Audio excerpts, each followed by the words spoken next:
Jarod, your captain speaking.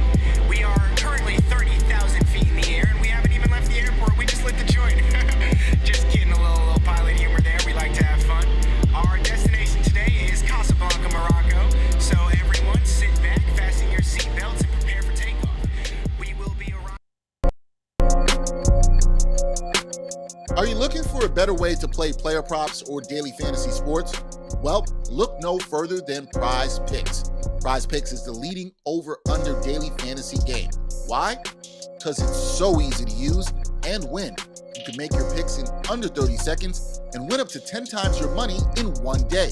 Right now, we have a special offer for our viewers and listeners of the 7-Footers podcast. All you have to do is sign up now and use the promo code 7Footer, and Prize Picks will match your first deposit up to $100. Yep, that's right. They'll match your first deposit up to $100. So, join the over 150,000 others who found a better way to play and download the Prize Picks app today.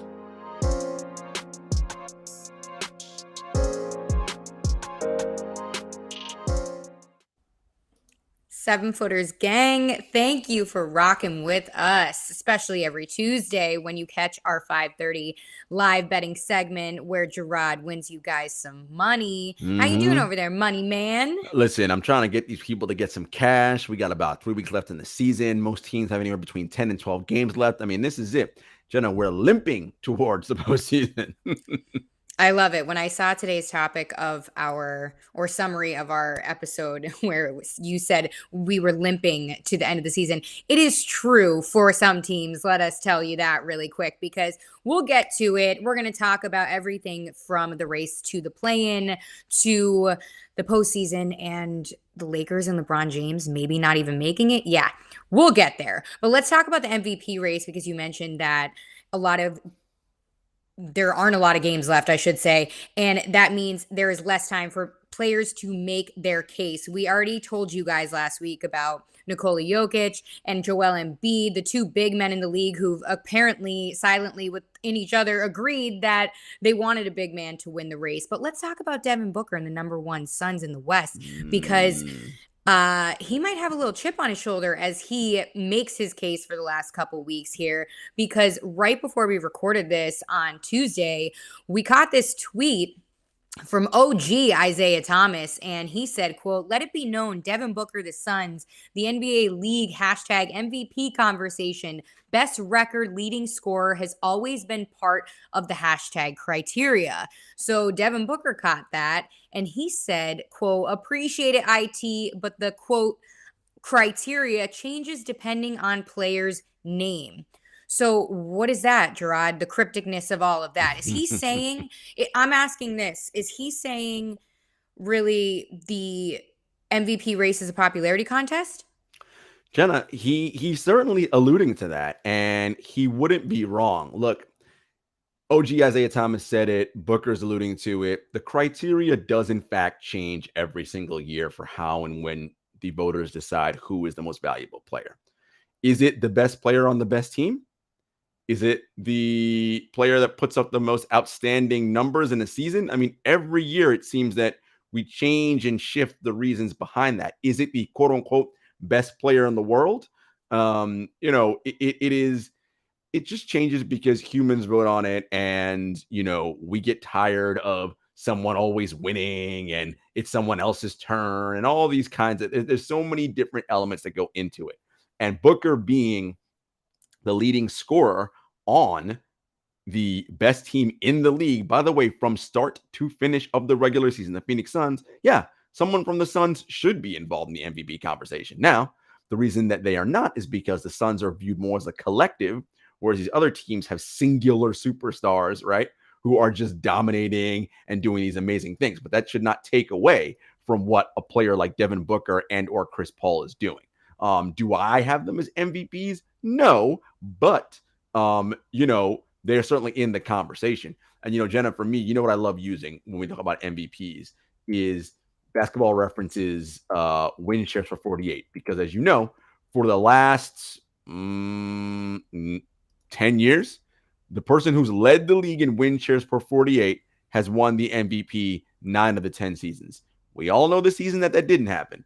that was the year that Russell Westbrook won the MVP and Kevin Durant led the league in win shares for 48. But the narrative was, oh, Kevin left Russ by himself. Look at these great numbers he's putting up. Triple doubles, Oklahoma City.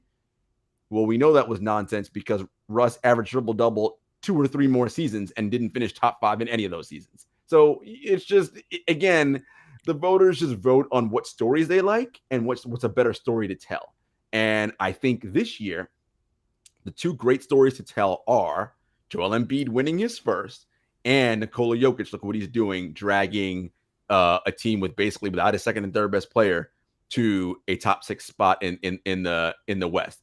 And I will say, just for anybody out there who wants to know, among people who are in the MVP conversation, win shares per 48, these are the league leaders. Jokic is number 1 at 0.294. Giannis is second at 0.290. Joel Embiid is 5th at 0.254. The 2 players in the middle, interestingly enough, Rudy Gobert is 3rd at 0.270. Robert Williams, 4th, 0.260. Right? So your top 3 guys are within the top 5 of win shares for 48. Chris Paul is 11th at 0.212. Kevin Durant is 14th at 0.198. LeBron's 18th at 0.181. Steph Curry, 20th, 0.178, so on and so forth. But you get the point. You get what I'm saying. The Suns, coincidentally, have a few players in the top 25 of the win shares for 48, right? So that builds into the idea of the collective. But I do think Isaiah Thomas and Booker are correct in that the criteria changes every year. Yeah, couldn't agree more with that one. And, you made a good point with the Suns. They are seen more as a collective. I really didn't think about that until you said it like that. And, you're right. And I feel like Booker always gets snubbed in some type of capacity for some reason. I don't know why. I don't know if it's because he's a quieter guy or he kind of has just had this surge under the Chris Paul Suns era. So very interesting. But yeah, that race to MVP is going to be interesting. And, people go with the narrative too that a big man isn't exactly the sexiest pick. And I don't mean that by looks or salaciousness. I mean that as a word that people in sports media describe as like the appealing pick, like a LeBron James or a Giannis Antetokounmpo. Have to, let y'all know what I meant there because, it gets a little wild up in these streets sometimes. But as we continue to talk about the race to the play-in, which to this day, March 22nd is 3 weeks away, I think. I was never good at math. You know that. So let's talk about the teams that are teetering that, what is it? 6. Right. So top 6 are in the playoffs. 6, 7, and once you're 7 through 10, that's the play-in. Yeah. So let's get into these teams here, and Cleveland and Toronto, because we say these 2 teams in the East there because they are what? We are 2 games. Oh, I'm sorry. I'm looking at the net. One so game. One They're game. 1 game.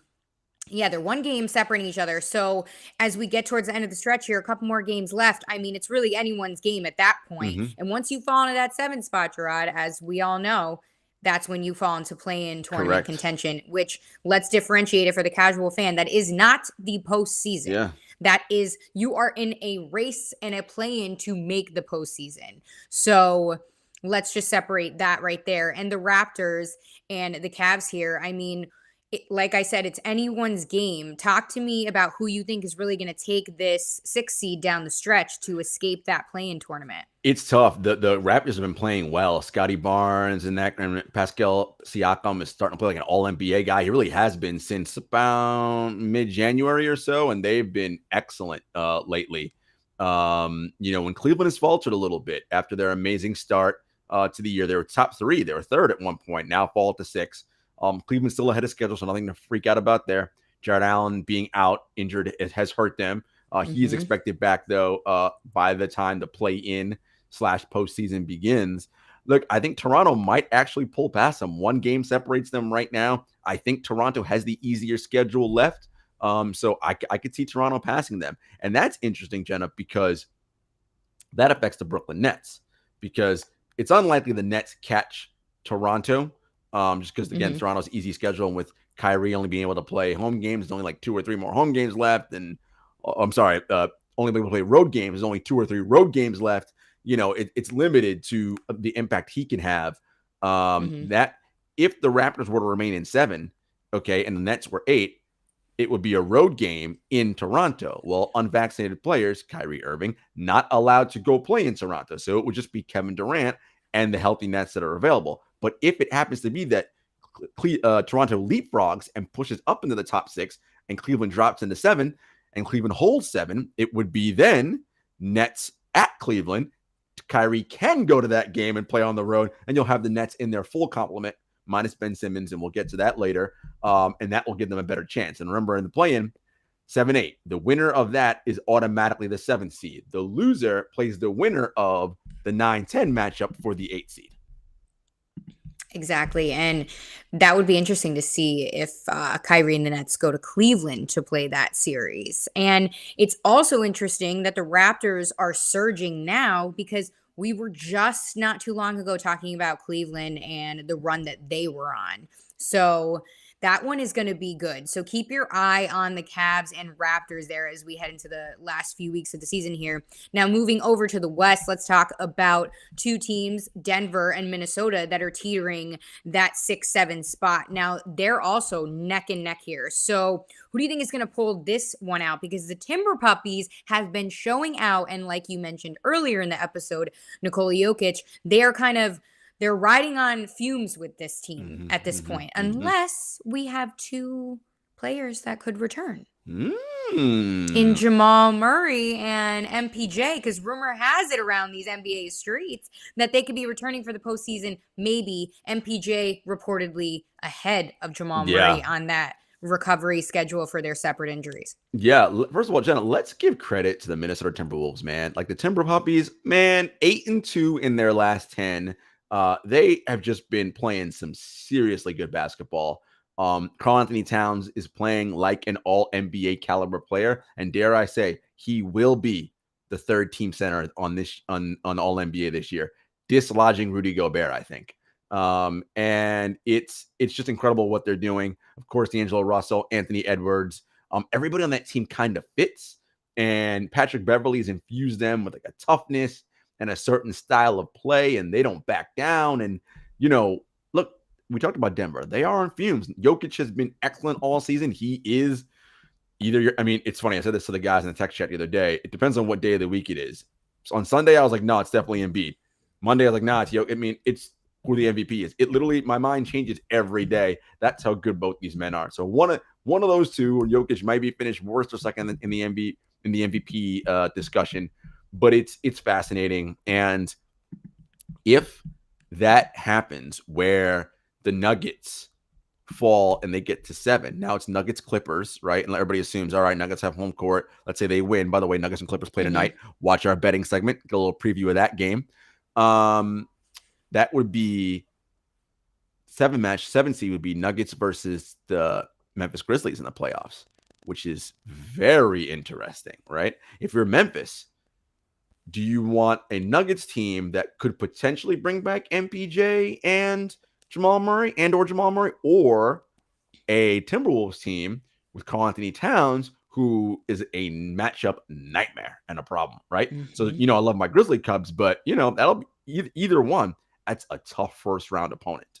Now, Grizzlies will have home court advantage, so good on them, but it'll be tough. I could see either of those series going 6 or 7 games. That's some fascinating stuff we're seeing there in the play-in playoff, like that 6-7. Everybody's about, it's either one game in the East or half a game in the West. That's exciting down the stretch. And look, the play-in has served its purpose. It's exciting. People are like, oh my God, these last few games matter, and getting into the playoffs, and we'll see. Anything can happen once you're in. 100%. And it's also interesting too. You have Denver on the cusp of that play-in spot. So again, I know MVP is a regular season award, but you don't expect your MVP to be eliminated that early. And I say that because Jokic is in the conversation, of course. So it'll be interesting in so many different ways going down the stretch. I can't wait to see how it plays out. But until then, we have to talk about the ailing Lakers because they're in the 10th seed, guys. You want to know where the 10th seed is? That is under the Pelicans. You want to know why the Pelicans are there? I don't know. It's just, it doesn't make sense. Jenna, damn it. Yo, your Lakers might look. I mean, it's whatever. I'm just like, are they going to fall out of the play-in? They could. I doubt it. San Antonio is just, they're 3 games back. Lakers are just moved back into 9th. They're 1 game up on the Pelicans. The Pelicans lost last night. They won. But the Lakers are the preseason betting favorites. Literally preseason betting favorites. And not to mention, let's say, hypothetically speaking, that the Lakers don't make the play-in or they get eliminated before the postseason. When was the last time a team that had the leading scorer in the entire league not make the postseason? You see what you're doing? You holding on to this. You're like a real LeBron man. Well, all you got to hold on to is scoring titles because you know he ain't winning no NBA titles this season. So you're like, scoring champ. LeBron's going to be scoring champ. Yeah, okay, I deserve that. He deserves that. We all deserve that. That's fine. You know what? Let's just shift to a happier note and talk about how LeBron James returned to Cleveland on Monday and the Lakers beat the Cavs 131-120. But that doesn't matter. The win doesn't matter. They're in the 10th seed, whatever. What mattered was the fact that he had a terribly disastrous poster on his former teammate, Kevin Love, right before the second half there. I mean, he just completely wrecked Love, and Love was ready for the charge. He fell to the floor, rolled out of bounds. It was all fun and games because he put LBJ in a headlock after that. They did their handshake from the 2016 championship days when they beat the Warriors 4-3 in that series. Oh my God. But let's stay in the present because I'll start to cry. That was a nice little moment there, though. And then they took it to social media. And, LeBron was like, he choked the shit out of me. Kevin Love was like, I'm not talking to you for 2 days. And it was all fun and games. And then, of course, Richard Jefferson jumps in and says, what did I miss? So it was all good. It was on your highlight reels, everybody. Go check it out. LBJ is still running it out here. This is how sad it has gotten, folks, for LeBron fans. That this is what they have to hold on to is LeBron and Kevin Love joking about when they were winning together in 2016 and how he almost posterized him and LeBron going for scoring titles. My, how the mighty have fallen. My. Look, let's just end this Lakers situation real quick and just say lovely for LeBron that he and K Love had that lovely moment. Hilarious jokes, memes. Let's put it up everywhere. Lakers, let's keep it a buck. They ain't doing nothing. Okay. All right. Like, they win. Let's say they win the game against the Pelicans. Okay, 9-10, right? Cool. Then they get to play the Clippers. Let's say they beat the Clippers. Okay, cool. 8 seed. Your gift, Los Angeles Lakers, is the Phoenix Suns in round 1, which, Anthony Davis, you said last season, they know they got lucky. I was hurt. Okay, my guy. We'll see. We'll see how it looks this season. By the way, you're hurt again this year, and it doesn't matter because the Suns have been the best team all season, beginning to end. Yeah, it's not looking good. Yeah, it's not. So let's just move over to the East. Who wants to talk about that anymore? Let's discuss the Nets because right now, Kevin Durant and the Nets, they are in the 8th seed in the East. And their Kyrie Irving situation is still playing out, and it's still stagnant, meaning Kyrie Irving cannot play at Barclays Center. And that is a serious problem when you're talking about facing teams like Toronto and, the Knicks. Milwaukee, not like that would ever matter.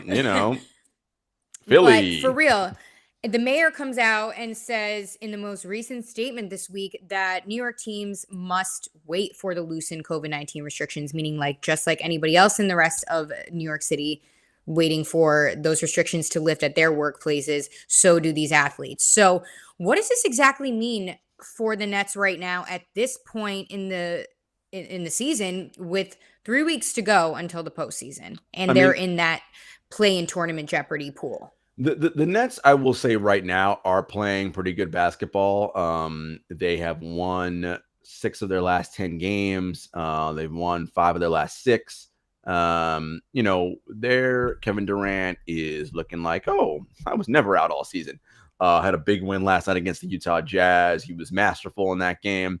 Look, if you have Kevin Durant and just some dudes, you got a chance, right? There's still a chance you're going to win because that's how good that dude is. Of course, they would love to have Kyrie back, and they will have him on the road, except in Toronto. But look, if the mandate gets eased in the private sector sometime in April, well, that's in time for the playoffs, right? So if the Nets are able to, win their one play-in round, because it looks like they're likely to stay there unless Cleveland or Toronto start really falling back to the pack and the Nets keep winning and they somehow fight their way into that 6th seed. It's possible, sure, but they're running out of time, right? There's only a handful of games, 10, 11 games left. So there's not a whole lot of time to make up that ground. And, the Nets know that. And I think their position is, look, we are where we are. This season has been what it is.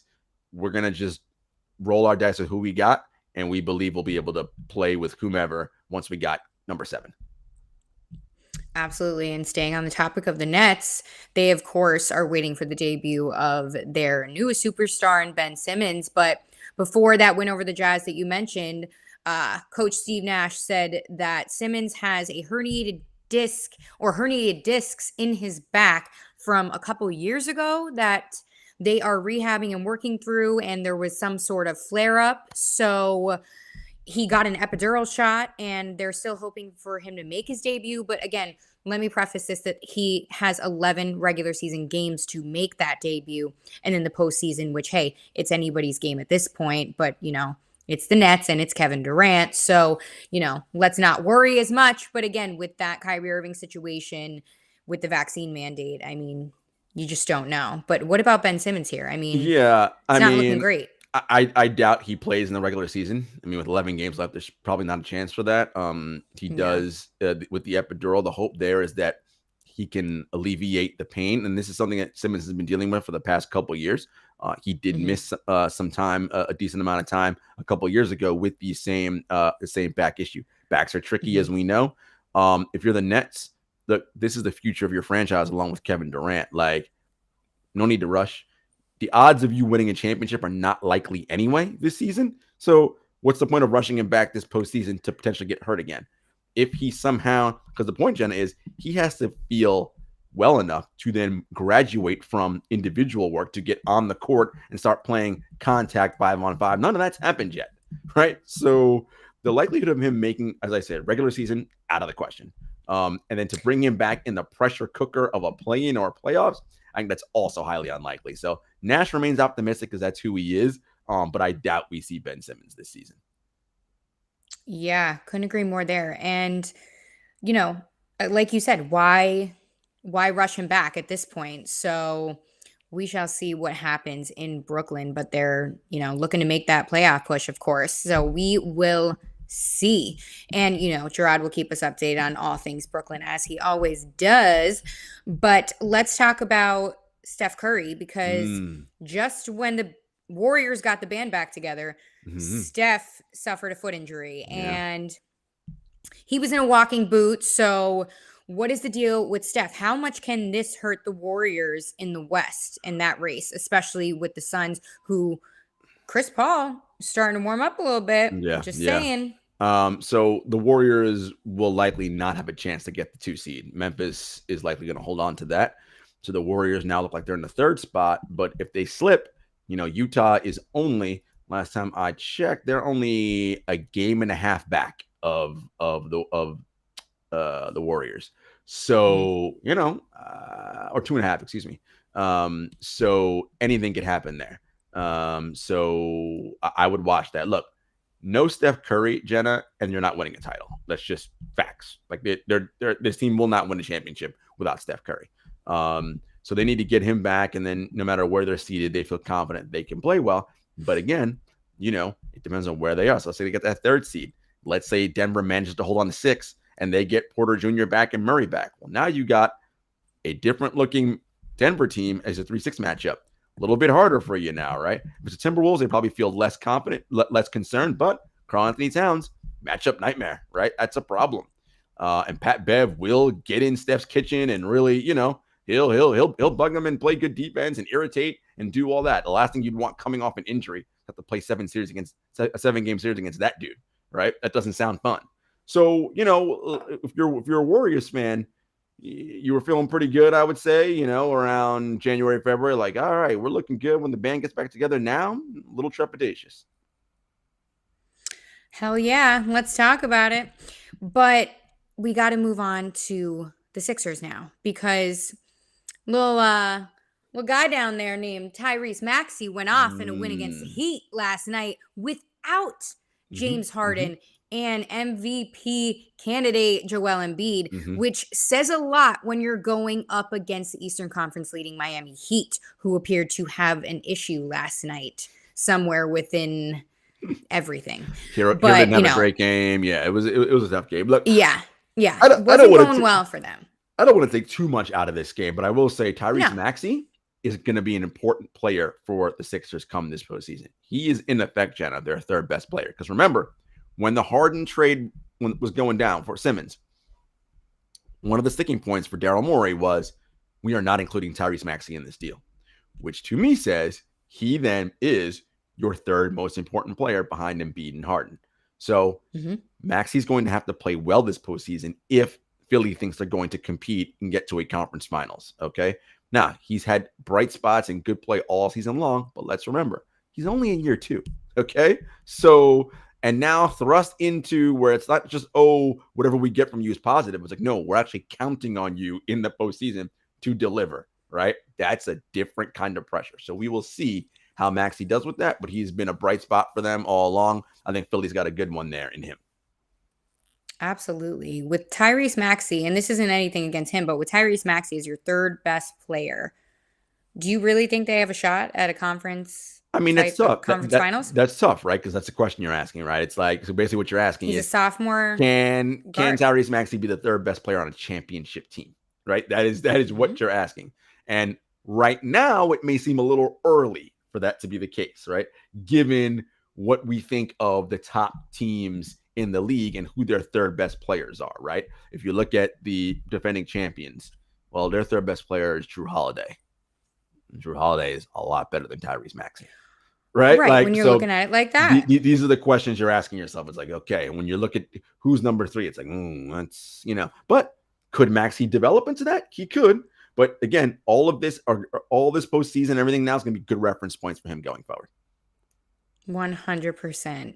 Let's move on and talk about a quick incident that occurred this week when the Trailblazers played the Pacers. Now, this whole viral video with Nurkic showing him approaching a fan slowly, but grabbing the phone out of his hand. They exchange words. You can't really hear on the videos online that like what they're saying, but then Yahoo Sports comes out with a report that this fan allegedly said lewd comments to Nurkic about his mother and his grandmother specifically. And as some of you may know, his grandmother passed away from COVID. So, just sensitive topic all around, even when you are talking about, like, you just don't do that. So then it comes out that the league has fined Nurkic $40,000 for this incident. So, people, of course, have their 2 cents to put in. They're angry on social media, this and that, due to the sensitivity of the comments. But yeah, the whole situation also goes back to fan behavior. I mean, it's not too long ago that, we're hearing about different things. Players are getting hit with things. The language, we just talked about the Westbrook chants. Like, at what point is it too much, and what do you do at this point? I mean, Jenna, my feelings on this. Like, if these are things that you would not say to a person randomly on the street for fear that you would get punched in your face, don't say them in that setting, right? The only reason why these fans do it is because they know the athletes cannot do anything to them, right? Because they will be penalized. And, it's just like, bro, you're courtside at an NBA game. What are you doing? Why is that? Why is that your mindset? Why are you mad, bro? Right? Like, why are you not enjoying the fact that you're watching some of the best athletes in the world play ball and you have the best seat in the house? Instead, you're out here like talking junk and trying to involve yourself. It's just, listen, you know how I feel about fans, generally speaking. So I'll just leave it there. Big facts. Couldn't agree more. And let's move on and talk about our top 5. Who are our top 5 teams that we think are the best playing teams in the league right now? East and West, give me your top 5. Jenna, I'm going to go Milwaukee Bucks at 5. At number 4, I'm going to go, wait for it, the Minnesota Timberwolves. I like it. I like it a lot. At number 3, my Memphis Grizzly Cubs. At number 2, the red hot Boston Celtics.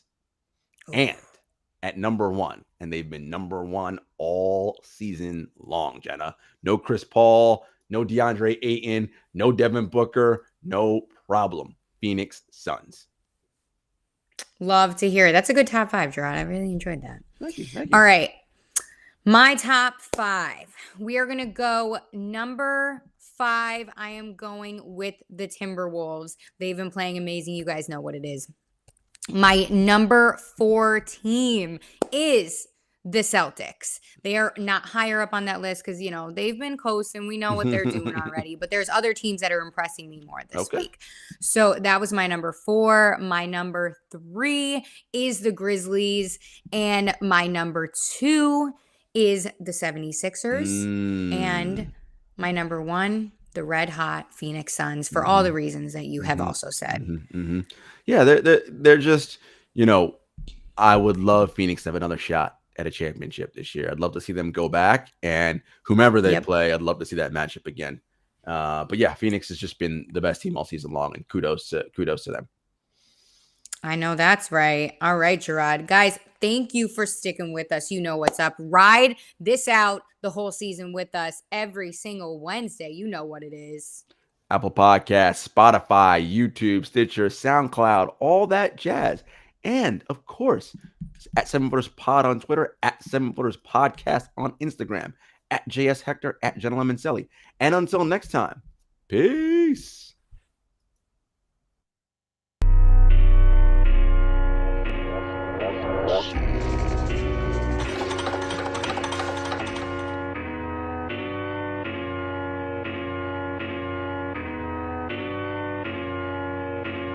Spent a couple years out here with these raps, trying to have a plan that we made come true. Applied to some jobs, but I ain't hit back. I don't want to try.